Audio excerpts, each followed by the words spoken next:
Il-ġimgħa tal-34 ġimgħa matul is-sena, sena 1. Qari mill-Evanġelju ta' San Luqa, kapitlu 21, versi minn 29 sa 33. F'dak iż-żmien Ġesu qallilhom parabola: ħarsu lejn is-siġra tat-tin u s-siġra l-oħra. Malli tarawhom jarmu, intom stess tintabħu li s-sajf diġà fil-qrib. Hekk ukoll meta taraw dan jiġri, kunu għafu li s-saltna ta' Alla hi fil-qrib.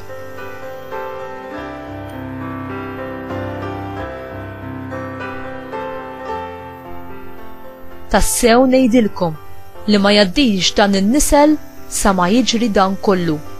Is-sema u l-art jgħaddu, imma kliemi ma jgħaddix.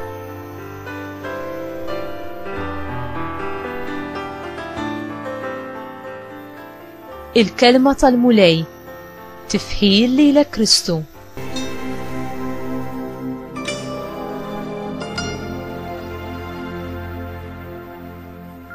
Għaliex Ġesu juża l-immaġini tas-siġra tat-tin biex jgħallem lid-dixxipli lezzjoni importanti dwar is-sinjali taż-żminijiet.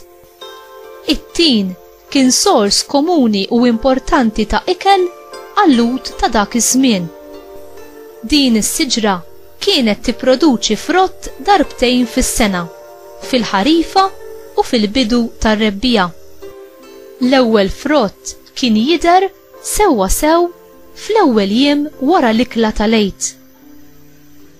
Il-lut kienu jemnu li l-Messija meta jiġi kellu jkun bejn wieħed u ieħor f'dan iż-żmien li fih iwaqqaf is-saltna ta' Alla fi żmien il-għid. Is-sinjali tar-rebbija huma evidenti għal dawk kollha li jaraw.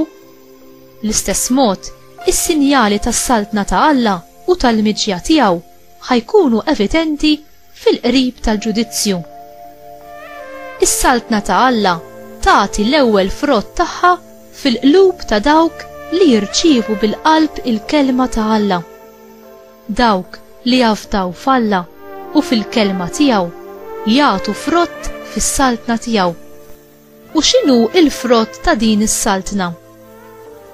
Fl-ittra lir-Rumani, kapitlu 14, vers 17, insibu li s-saltna ta' Alla hi is-sewwa u l-paċi u l-ferħ fl-Ispirtu Santu.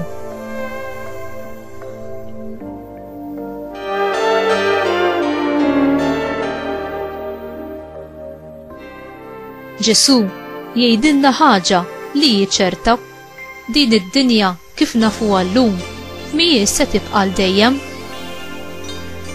Tasal ukoll fit-tmiem tagħha. Meta Ġesu jerġa' jiġi fil-glorja u iwassal għall-milja tagħha is-saltna ta' Alla.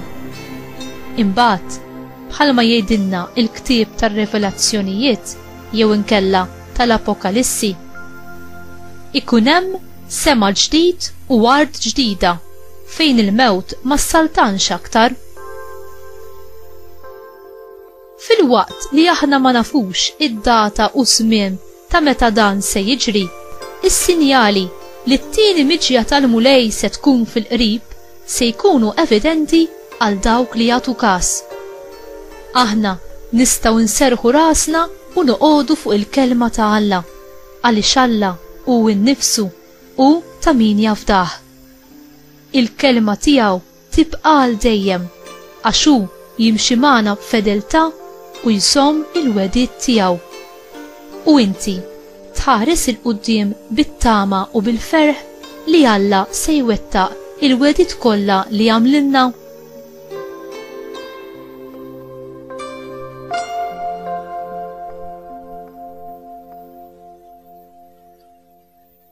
Mulej Ġesu, għamel li s-saltna tiegħek tiġi u l-rieda tiegħek isseħħ kemm fis-sema hekk ukoll hawn fl-art.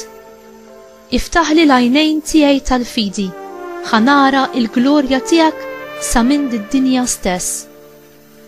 Għażiża Ommi Marija, għallimni inżomm ukoll widnejja miftuħa biex jiena nifhem u nobdi il-kelma ta' ibnek u għenni biex jiena niftaħ il-bib ta' qalbi ħalli bħalek jiena f'ħajti dejjem nilqa' il-Ġesu bħala r-Re u s-Salvatur tiegħi sa dakinhar li jien miegħu ingawdi fis-sema is-saltna tiegħu.